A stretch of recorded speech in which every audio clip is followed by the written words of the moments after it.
Who is ready to add another awesome video to the tips and tricks playlist here on YouTube? Now in this video we're going to be making this awesome metallic rusted grunged out look on this piece of wood sign. Now this thing has already been completely sanded down, and this is actually a highlight clip of the full-length video where I'm making a Be Right Back sign for my YouTube and TikTok lives. I was using a little chalkboard for like Be Right Back, but it just wasn't cutting it. I wanted something a little bit more me, and this overall metallic grunged out rusted feature, which I actually add like blood and some hazard yellow paint to it later on in that process. I will link that full-length video above. Now as you can see, I did give it a nice highlight layer of Mars Black around the edges, just to kind of bring those edges into a little bit of a darker shade there. Then what we're going to do is we're going to go ahead and go over the entire thing in a gunmetal gray. It doesn't matter what kind. I used just a Walmart craft brand there. I also have folk art, which I do like my folk art a little bit more, but when I'm covering just a surface like this to kind of just get a base layer on, I do use my cheapo paint. I do tend to use most of my folk arts for those really nice highlights and top coats. But when I'm really just adding a thick layer like I am here, stippling that with the edge of the flat brush there, just to kind of give it just a rough, kind of a bubbly texture. And I'm also not afraid to really heat that up with the heat gun. And if the paint kind of buckles or kind of bubbles up there, that is just adding character to the overall surface. You can see it really does have a lot of character there. It really has a lot of texture just because of the stippling that I did, and we are going to leave that. Now you can still see the wooden sign behind it, and we're going to fix that in future layers. Now I like to use a black glitter for my under rust, and we're going to use just a little bit of clear Mod Podge to apply just a little bit of glue to the exterior of the unit here. And when I say unit, I mean the sign. What we're going to do is we're just going to kind of go around the edges. This is where I believe that kind of rust would accumulate.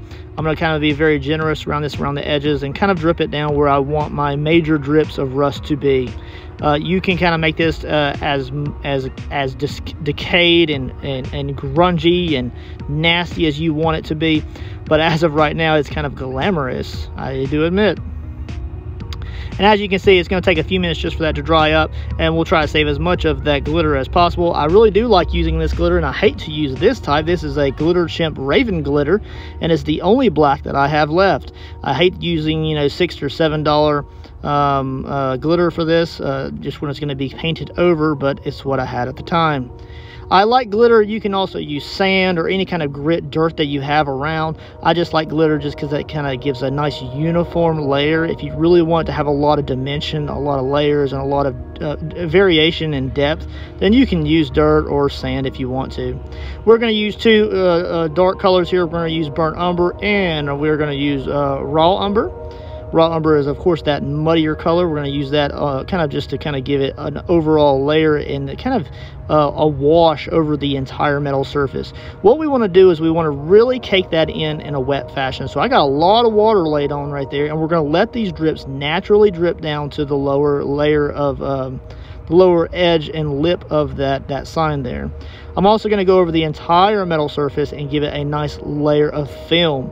That film is going to kind of just give it a general brown kind of tinge. Not enough to take away the shine, but enough to where you can really see that it's kind of blended, and it's just really not where we really want that kind of rust film and layered in grunge to really look like it's been at home on that silver metallic paint for quite a long time. Whether you're trying to portray that as a silver paint or a silver metal base, whichever the circumstance, you know, you want to apply as much of that film as you need to grunge it out. You can continuously keep adding to it until you get the overall coverage that you want.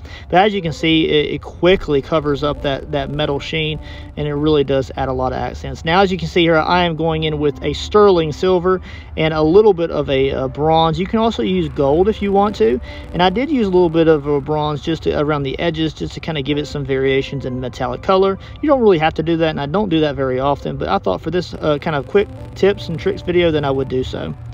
We're really just applying that silver over a majority of the glitter there, where it's already browned out a little bit. And once that's dried, it's really going to give it a bubbly look. So all of that existing rust that has been cankered up and over the glitter layers, you no longer see the glitter anymore because of the brown washes really age and get in between the glitter particles, and it really fills it out with a really nasty layer.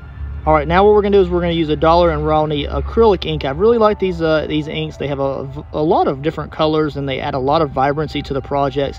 In this situation, I am using a sepia, and it really darkens out those overall kind of edges where the water would be accumulating. We're gonna hit it with a heat gun, and then I'm gonna hit it with a heat gun just to slow down any of those drips and kind of set it up so I can set it to the side to completely dry overnight. Hope y'all enjoyed this very fast-paced tips and tricks video, and I will catch you guys later. Leave in the comments what you think about this overall project. Later.